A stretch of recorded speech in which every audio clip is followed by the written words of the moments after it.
Romanos 8, nós vamos ficar hoje do 1 ao 4, que diz assim: Agora, pois, já nenhuma condenação há para os que estão em Cristo Jesus, porque a lei do Espírito da vida em Cristo Jesus te livrou da lei do pecado e da morte. Porquanto o que for impossível à lei, no que estava enferma pela carne, isto fez Deus enviando seu próprio Filho em semelhança de carne pecaminosa, e no tocante ao pecado, e com efeito condenou Deus na carne o pecado, a fim de que o preceito da lei se cumprisse em nós, que não andamos segundo a carne, mas segundo o Espírito. Vamos ter mais um momento de oração. Pai, nós te agradecemos pelo culto que estamos rendendo ao Senhor. Obrigado pelos dízimos, pelas ofertas, pelos cânticos, Senhor, que o Senhor possa receber diante do Senhor, Pai. E te pedimos agora que o Senhor possa vir falar ao nosso coração, Senhor. Devido à fragilidade do teu servo, nós te pedimos, ó Pai, que o teu Santo Espírito possa usá-lo para expor a tua palavra, em nome de Jesus. Amém e graças a Deus. Então, os irmãos podem sentar. Então, meus irmãos, nós vamos voltar aqui aos poucos, como eu havia dito há alguns domingos atrás, vamos estudar simultaneamente Romanos e Eliseu, né? Vamos ficar passando um e outro assim para percorrermos um pouco das cartas de Paulo e também da parte das profecias ou da parte dos profetas que falaram através da palavra a nós, né? E vamos estar estudando então Eliseu e os milagres que ele realizou e como isto é importante na igreja. Então nós vamos voltar hoje aqui e vou fazer aqui uma rápida introdução. Nós dissemos que a carta de Paulo aos Romanos é considerado como o maior tratado teológico de todo o Novo Testamento. Diferente de outras cartas, aqui Paulo não escreve por causa de algum problema na igreja. As outras cartas, tudo, Paulo escreve à igreja, por exemplo, a Corinto, a Colossos, né, escreve à igreja por causa de um problema. Mas nesta não. Aqui ele faz uma espécie de defesa de fé. Ou podemos dizer que faz a defesa da sua fé. A carta de Paulo aos Romanos, Paulo não foi Paulo que fundou a igreja de Roma. E alguns irmãos, poucos, conheciam Paulo, mas a grande maioria não conheciam Paulo. Então, Paulo escreve dizendo quem ele é. Ele começa no capítulo 1 fazendo uma defesa do seu apostolado, inclusive, né, para que as pessoas pudessem recebê-lo. Paulo pretendia visitar a Espanha, um país que ainda estava em formação no sentido, não havia o cristianismo ainda nessa região, e Paulo então queria ir à Espanha, só que da onde ele estava, no Oriente, para a Espanha, que já é dentro da Europa, ele precisava de uma base, e ele então pretendia fazer de Roma essa base, para que ele pudesse então, saindo do Oriente, da região de onde ele estava, de Jerusalém, ele vem até Itália para depois poder ficar, então, caminhar para a Espanha. Ele precisava levantar recursos, porque a viagem era longa e despendia muitos recursos. Então, Paulo faz essa defesa da fé. E é necessário estudar Romanos 8. Nenhum cristão pode se dizer cristão se nunca estudou Romanos 8, ou parte de Romanos 8, né? Porque as doutrinas fundamentais da fé cristã estão aqui em Romanos 8. Né? É necessário estudar, por exemplo, a doutrina do pecado, que Paulo expôs aqui nos 3 primeiros capítulos. Também da lei, que ele expõe na sequência.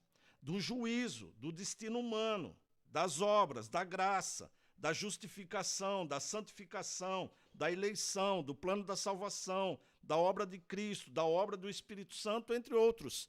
Toda a vida cristã está dentro da carta de Romanos. E nesta carta ele vai abordar estas questões, cobrindo quase que todas as dimensões da vida cristã. Romanos é a explanação mais compreensível, embora muitas vezes a gente faz a leitura e parece que não entendemos nada, né?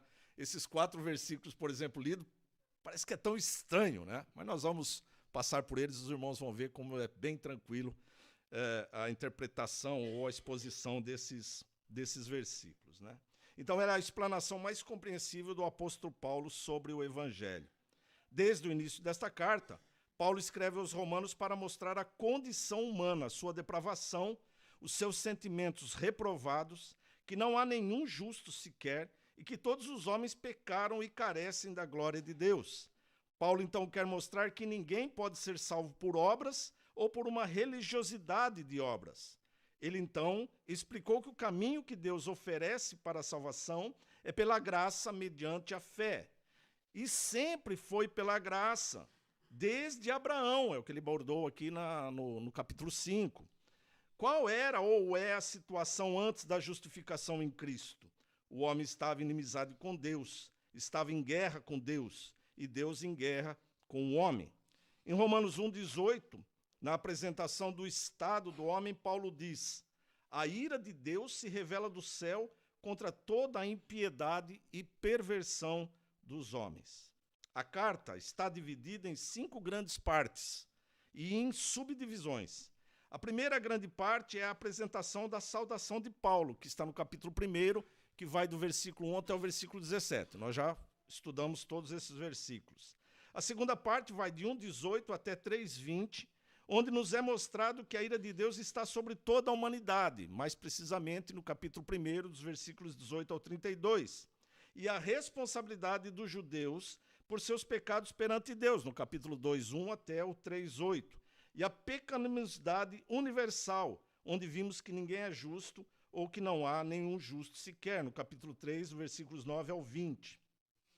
Agora nós estamos na terceira parte, onde o tema central é a salvação para judeus e gentios, que vai do capítulo 3, 21 até 8, 39. E nesta parte nós já vimos que a justificação é somente pela fé, capítulo 3, versículo 21 ao 31, que a salvação sempre foi pela graça, e vimos o exemplo de Abraão, no capítulo 4, vimos a esperança da salvação em Cristo, onde Deus justifica pecadores e gentios ou judeus, capítulo 5, e começamos a ver como os salvos devem caminhar, uma vez libertos da escravidão do pecado e libertos da escravidão da lei. Uma vez libertos, o Espírito Santo então nos conduz, que será o tema do capítulo 8. Então, tentei aqui rapidamente fazer uma exposição de tudo o que foi visto antes, para que nós possamos nos situar agora, então, aqui no capítulo 8. Não é? Paulo inicia dizendo, quero que os irmãos acompanhem: agora, pois, já nenhuma condenação há para os que estão em Cristo Jesus. Eu quero, então, começar fazendo algumas considerações a respeito desta frase, ou deste versículo, ou desta exposição de Paulo. Primeiro, Paulo faz uma identificação de quem é este grupo que não há nenhuma condenação. Paulo, então, aponta para o alvo. Quem é o alvo? Os que estão em Cristo Jesus. Então, não há nenhuma condenação para todos. Não é para todos. É para aqueles que estão em Cristo Jesus. Então, Paulo está identificando quem são estes. Aqueles que estão em Cristo Jesus. Ou seja, esta mensagem não é para todos, mas apenas para aqueles que estão inseridos neste grupo. Paulo, ainda no capítulo 7, nos diz que quando vivíamos segundo a carne, as paixões pecaminosas postas em realce pela lei que operavam no passado em nossos membros, a fim de frutificarem para a morte. Paulo diz assim, olha, o pecado que está em você, ele é ressaltado por causa da lei. A lei veio para mostrar que você é pecador. Quando nós olhamos, por exemplo, a lei é muito mais do que isso, mas quando nós olhamos para a síntese da lei, que são os 10 mandamentos, nós vamos ver que nós não somos capazes de guardar nenhum deles. Ou seja, antes da lei eu praticava, mas não tinha a exata dimensão. Agora, depois da lei, em Moisés, eu vejo o tamanho do pecado que está no coração do homem. Né?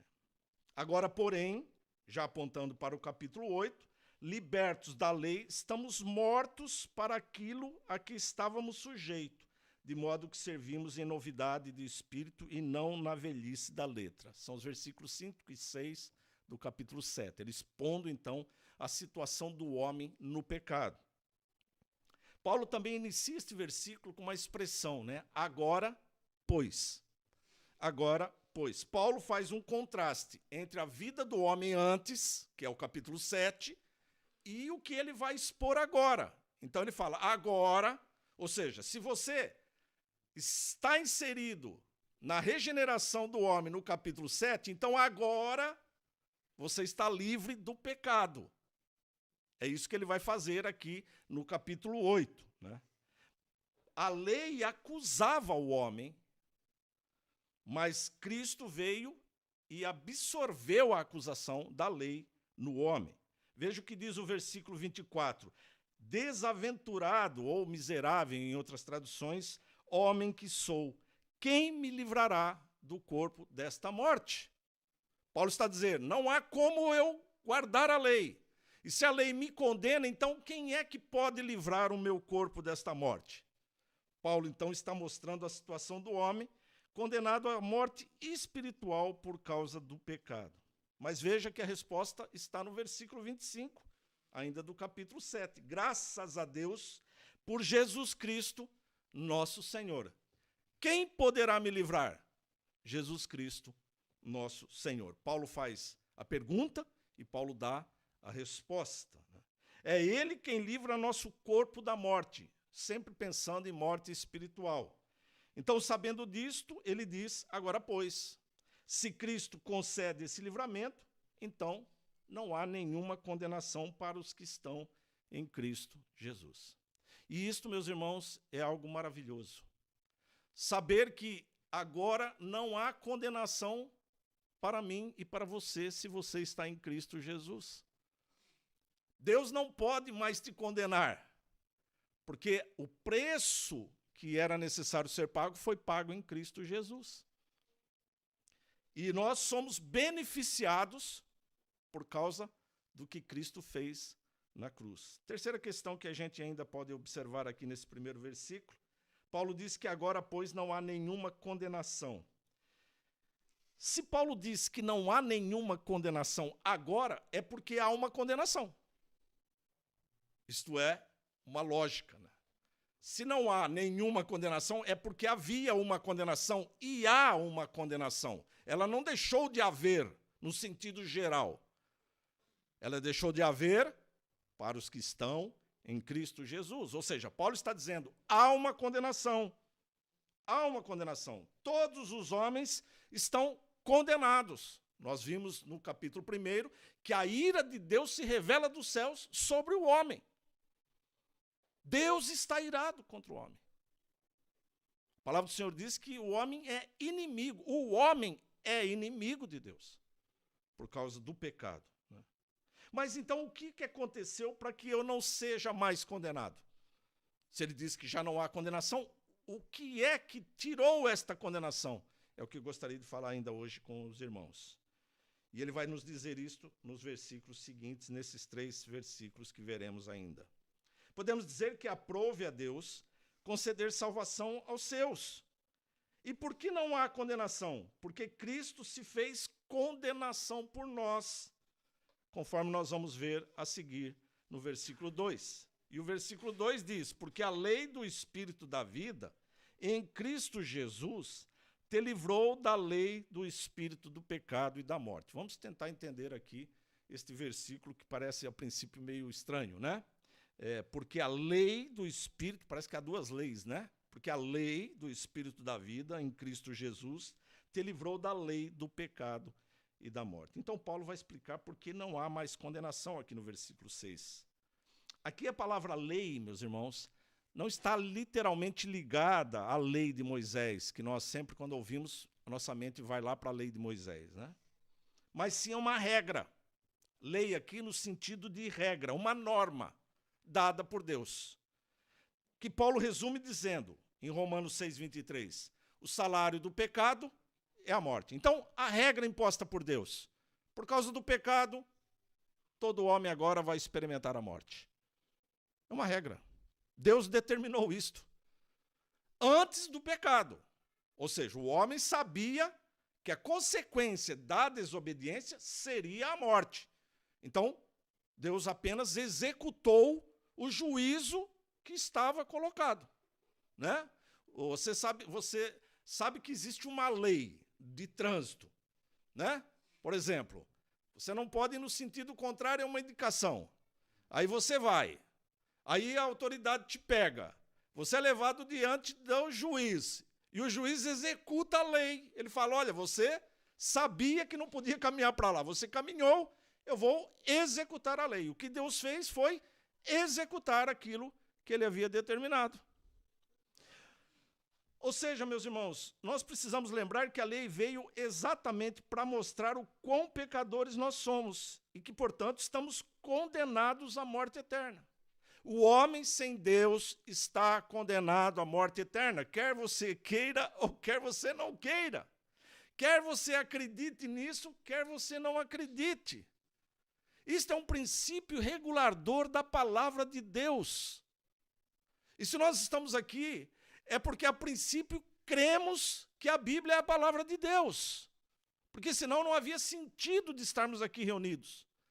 Então, a partir desse momento, nós olhamos para a Bíblia e compreendemos que ali está expressa a vontade e a determinação de Deus. Então, Deus concede uma outra norma, que Paulo chama de lei do Espírito da vida.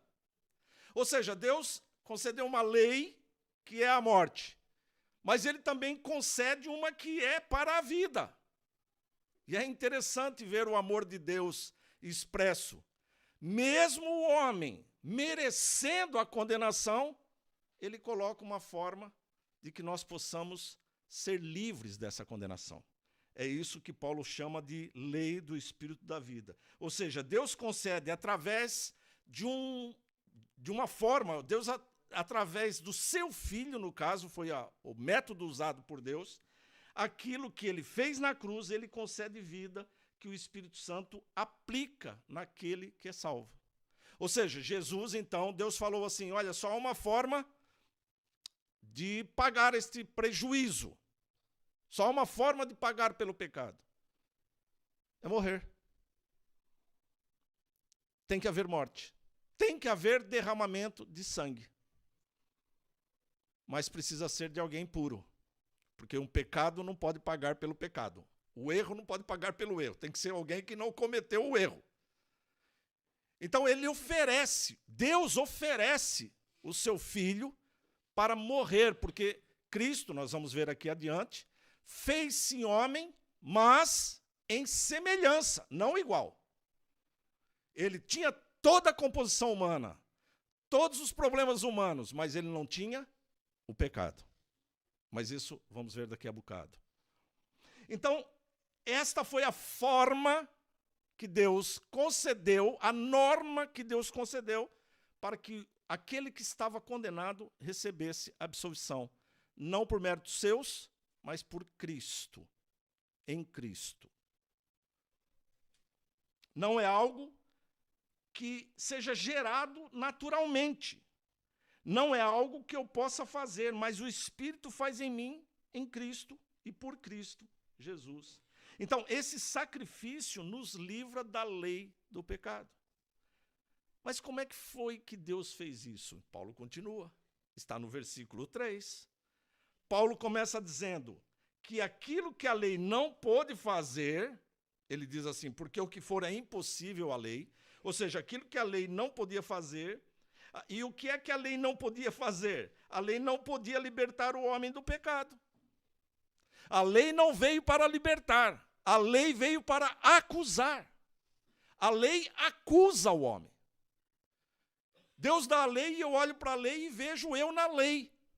Eu sou uma pessoa má, eu sou uma pessoa que rouba, eu sou uma pessoa que mata, eu sou uma pessoa que adultera, eu sou uma pessoa que pratico tudo aquilo, né? Eu sei que os irmãos podem ficar olhando e dizer assim, nossa, o pastor mata, o pastor rouba, o pastor adultera, né?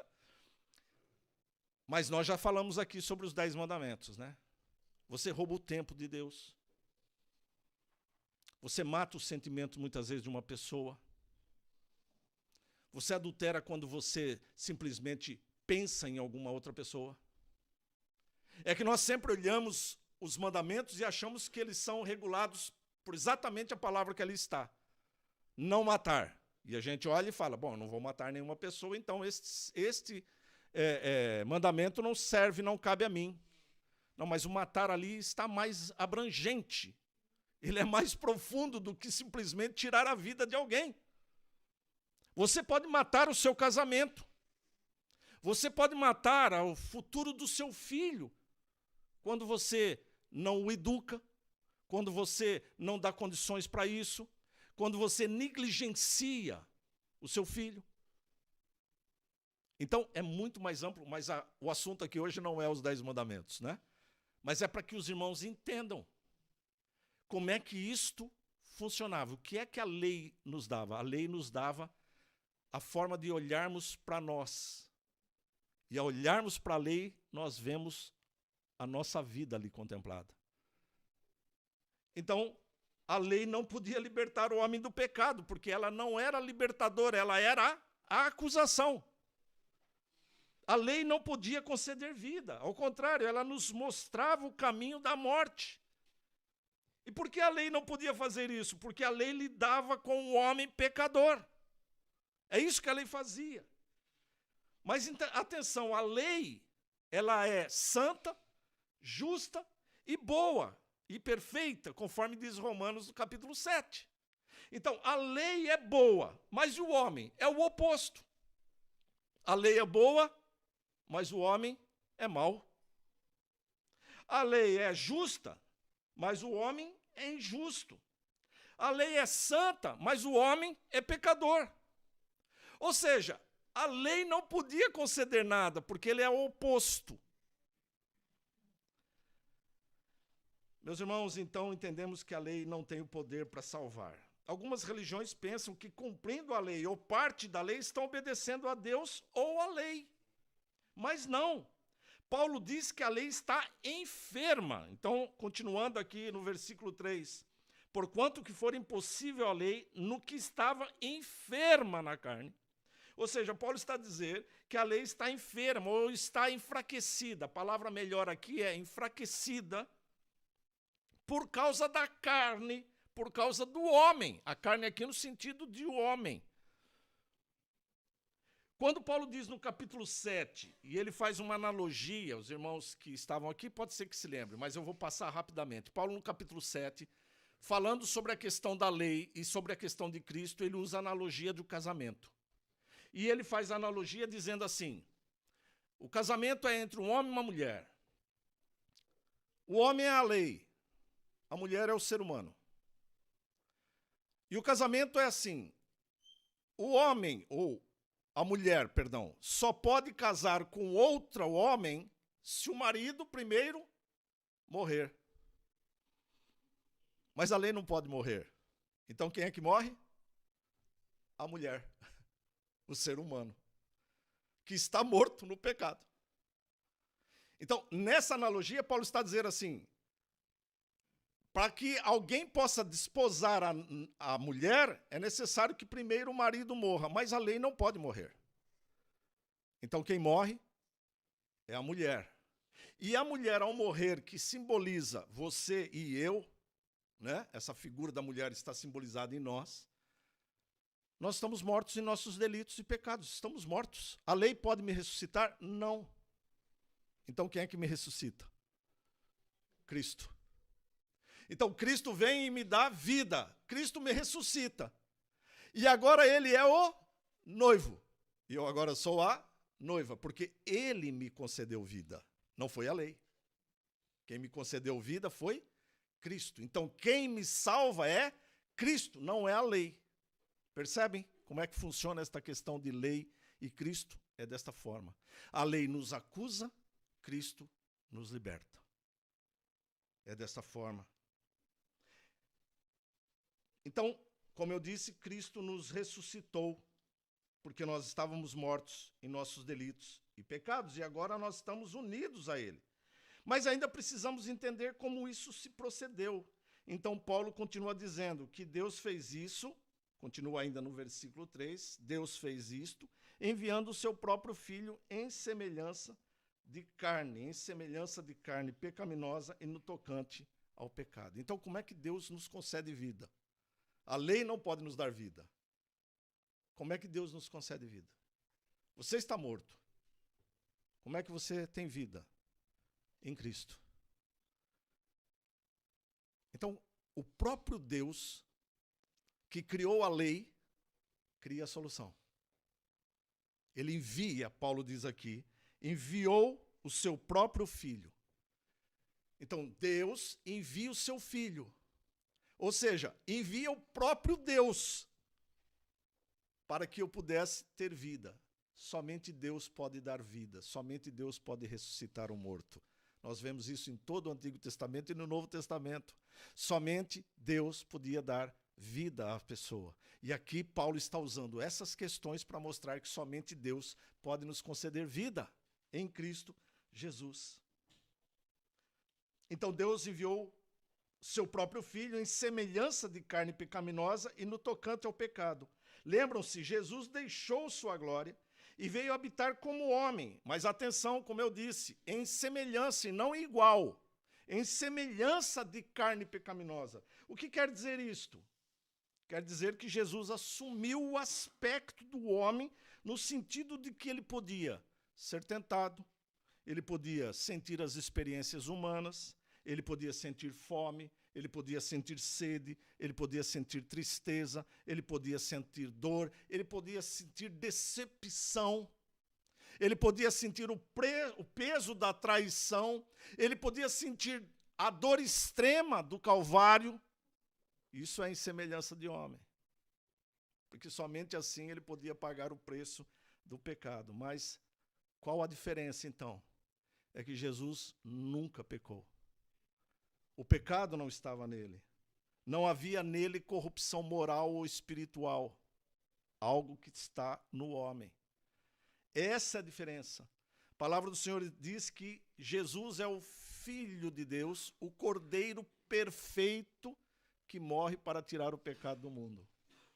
O Cordeiro perfeito, aquele Cordeiro simbolizado nos sacrifícios do Antigo Testamento, apontava para Cristo.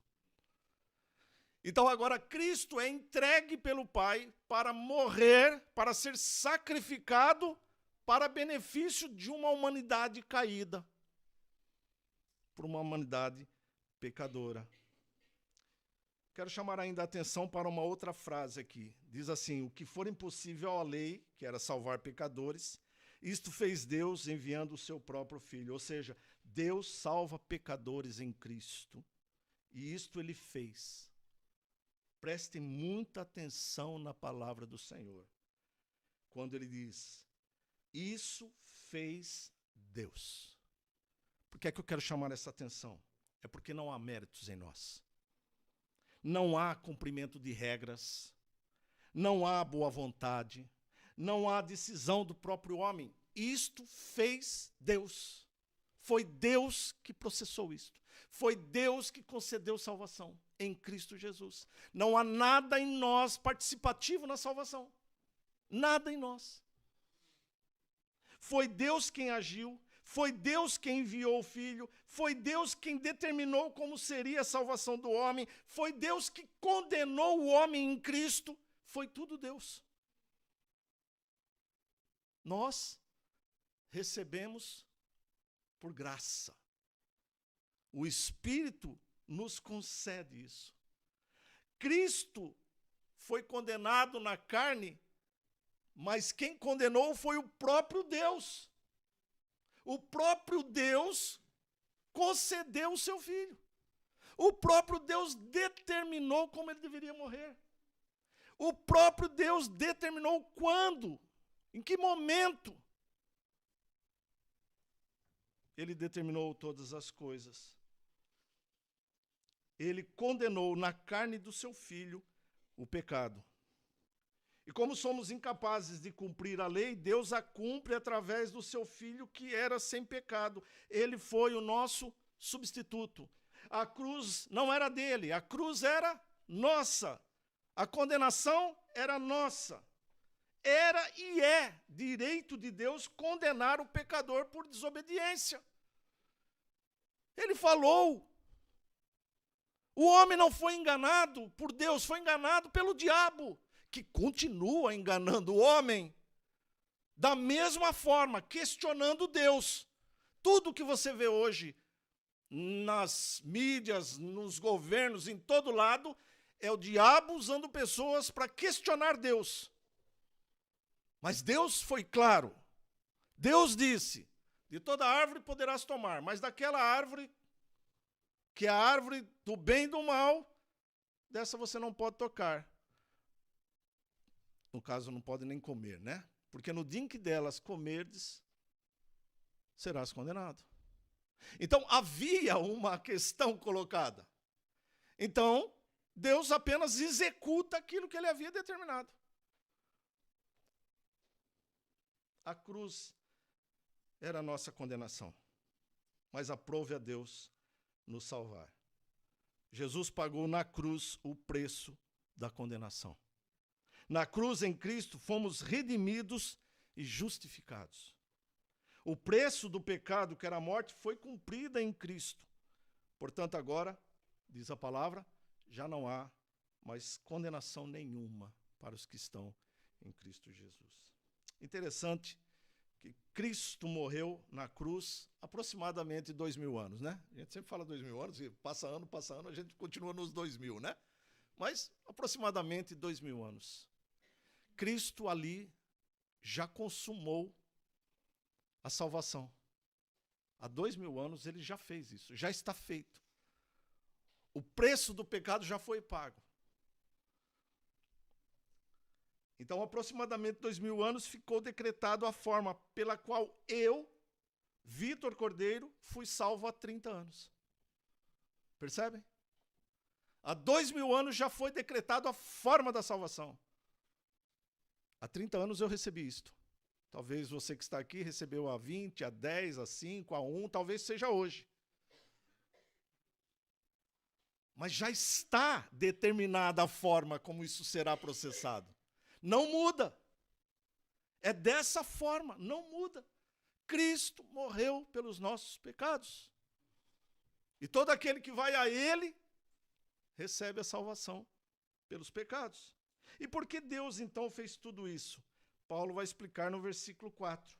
A fim de que o preceito da lei se cumprisse em nós. A fim de que o preceito da lei se cumprisse em nós, que não andamos segundo a carne, mas segundo o Espírito. Qual era esse preceito? O que é esse preceito que Paulo cita aqui? Eu vou tentar, então, rapidamente ainda explicar isto, mesmo que eu possa incorrer em alguma falta por causa da rapidez, passe alguma coisa que não deveria.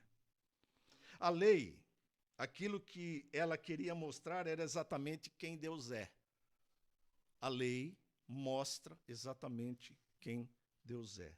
A lei, os 10 mandamentos, mostram e apontam para o caráter santo de Deus.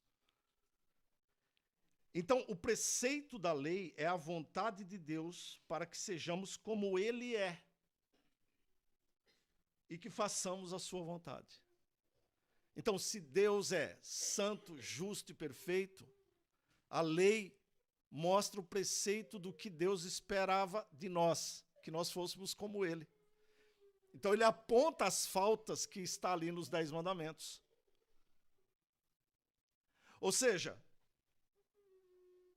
nós não podemos ser parecidos, semelhança de Deus, pois Deus, por exemplo, odeia a mentira, né? Não mentir. E eu amo. Já percebeu quantas vezes nós mentimos no decorrer do dia ou decorrer da semana? Sempre tem uma mentira saindo dos nossos lábios. Deus ama a família. E eu muitas vezes negligencio. Então, como o preceito da lei pode se cumprir em mim? Se o que Deus queria que eu fosse está expresso na lei, mas eu não posso cumprir, então como é que esse preceito vai se cumprir em mim? Através de Cristo. E é isso que eu gostaria que os irmãos prestassem atenção. Ele cumpriu o preceito da lei. E o Espírito da vida, que Paulo cita aqui no começo, transfere para nós. Ele cumpriu e o Espírito transfere. Nós recebemos por graça. Aquilo que nós não podemos fazer, Deus nos concede por Cristo. Quando Cristo morre na cruz, ele literalmente paga todo o preço da condenação que havia sobre nós. E eu recebo isto pelo Espírito Santo. Ele nos transfere. O Espírito nos imputa os benefícios adquiridos por Cristo na cruz. Então, Paulo diz, já nenhuma condenação há para os que estão em Cristo Jesus. E nós agora começamos a nos preparar para algo que gozaremos no futuro, a vida eterna. Então, Paulo vai dizer que já não andamos segundo a carne. Se Deus concedeu vida para você através de Cristo, se você foi beneficiado pelo Espírito Santo com esta vida, então agora você não vive mais segundo a carne, mas você vive segundo o Espírito. Ele nos conduz. Isto aponta para aquilo que o crente deve viver. E qual é isto? É um processo chamado santificação. Cristo concedeu para você a salvação na cruz, mas agora você vai desenvolver um processo chamado santificação, sem a qual ninguém verá a Deus, porque isso é uma naturalidade do crente salvo. O crente salvo quer transformação. O crente salvo quer uma mudança de vida. O crente salvo quer fazer a vontade de Deus. Esse processo chama-se santificação. Ele começa no dia da sua salvação e termina no dia da sua morte. O processo chamado santificação vem após sermos justificados em Cristo. E isto é feito pelo poder do Espírito. É Ele quem vai nos capacitar a viver uma vida de santidade, uma nova vida em Cristo. Meus queridos irmãos, através da salvação, a Bíblia diz que passamos a ser um novo homem. Mais do que isso, passamos a ser uma nação, como estava a falar aqui na manhã, na escola bíblica. Nós deixamos, através da salvação, deixamos de fazer parte deste mundo, no sentido espiritual, claro, né? Nós passamos a ser parte de uma nação. É um novo povo. A igreja é o povo de Deus. Pedro vai dizer, em 1 Pedro 2,9, ele vai dizer assim, vós, porém, falando pela salvação, sois raça eleita. Você foi adquirido. Sacerdócio real. Nação santa. Povo de propriedade exclusiva de Deus, a fim de proclamardes as virtudes daquele que vos chamou das trevas para a sua maravilhosa luz. Não vamos entrar no texto, mas Pedro diz assim, a fim de proclamardes as virtudes. De quem? De Deus, de Cristo. As pessoas olham para mim e é necessário que elas vejam Cristo. E se eu continuo no mesmo caminhar de outrora, Cristo não é refletido em mim. Eu não tenho nada com Cristo. É necessário que o meu modo de vida seja transformado a tal ponto que aqueles que me conhecem, aqueles que estão mais próximos de mim, olhem para mim e dizem, ele mudou. A religião fez bem para ele. Porque a pessoa não entende que foi Cristo que fez bem para ele. Mas talvez no coração dessa pessoa ela sinta, eu preciso conhecer também isto que transformou a vida deste homem, desta mulher. Então Pedro, com muita autenticidade, com muita propriedade, ele vai dizer que nós somos uma raça, um povo, uma nação exclusiva de Deus. Eu gosto de sempre ver essa imagem de Deus assim, meio ciumento. Deus não divide a sua glória e nem você com ninguém. Deus não divide a sua glória, a glória dele, né? Diz a palavra do Senhor, mas ele também não divide você com ninguém. Nós não podemos andar em dois caminhos. Nós não podemos ter dois pés, um em cada barco, ou um pé em cada barco. Nós precisamos estar definido quem nós somos. Quem você é. Qual a sua identidade? O que está autenticado através de você? E eu quero então rapidamente terminar aqui fazendo duas aplicações apenas. A primeira questão é que isto Paulo nos concede uma graça. Ele, através da palavra, ele diz que se não há nenhuma condenação, Deus não pode me condenar por mais nada. E isso nos dá a certeza da salvação. Um dos distintivos batista é: o crente nunca perde a salvação, porque aquilo que Deus adquiriu através de Cristo na cruz não pode ser perdido. Não perdemos algo que nós não tínhamos. Deus nos concedeu, como é que eu vou perder algo? Percebe isto? A salvação é um meio de graça. Eu não posso perder a salvação, porque ela foi paga. Ela foi adquirida. Então eu não posso perder. A segunda questão aqui, a segunda aplicação, é que nós precisamos, olhando para isto, aprender a nos perdoar. Muitas vezes nós cometemos um deslize e parece que o nosso coração tem dificuldade em perdoar. E sabe por quê? Porque nós não conhecemos Deus e não conhecemos a sua palavra. Porque se Deus nos perdoou, por que é que eu não me perdoo? Se Deus me perdoou, por que é que eu fico me cobrando de coisas que são limitadas por mim na minha vida? A palavra de hoje aqui, ela nos mostra esta questão. Não há nenhuma condenação. Se literalmente você foi salvo em Cristo, não há mais condenação a você. Mas, pastor, eu cometi um pecado terrível. Bom, se você acha que ele é um pecado terrível, isso é o sinal da salvação. Porque para aquele que não tem Cristo, o pecado nunca é terrível. Ele é agradável, prazeroso. A partir do momento que você se cobra por algo, é porque Deus está a falar, o Espírito Santo está a falar ao seu coração. Ele está incomodando você. O Espírito Santo incomoda o crente. Então, meus irmãos, que nós possamos aprender a nos perdoar, viver em consciência de paz.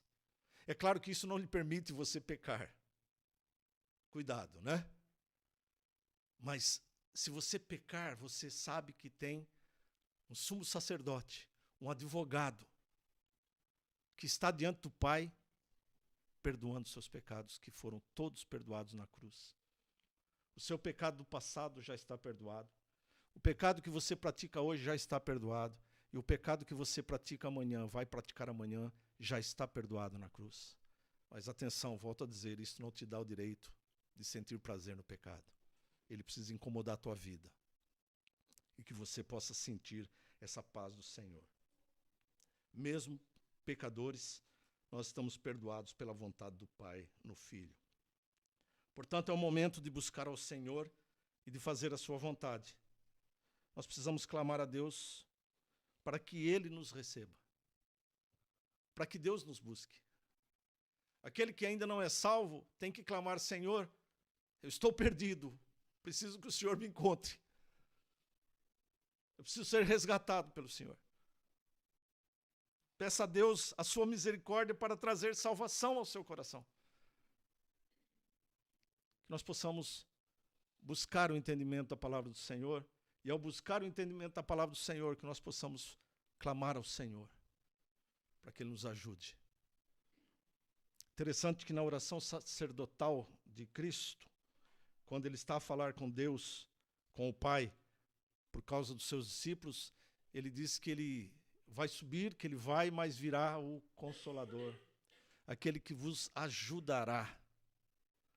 Sem o Espírito nós não podemos fazer nada, meus irmãos. Não podemos fazer nada.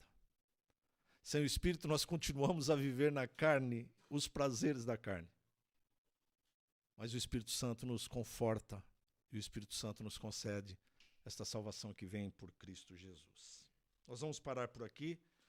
E eu quero aproveitar ainda para dizer que, se você ainda não entendeu esse processo, que você busque no Senhor. E busque muitas vezes na ajuda pastoral, né? O pastor está sempre aqui para auxiliar. Pastor, não entendi nada. Essas palavras são tão difíceis para mim, é verdade, para mim também. Às vezes eu leio certas coisas e a gente precisa de ajuda, né? Vai buscar um livro, vai buscar uma teologia. Nós precisamos sempre de ajuda. Então não é nenhuma falha sua se você não consegue entender sozinho isso. Que você possa buscar ajuda. Porque o Senhor quer salvar. O Senhor quer salvar. Que Deus possa nos abençoar, em nome de Jesus.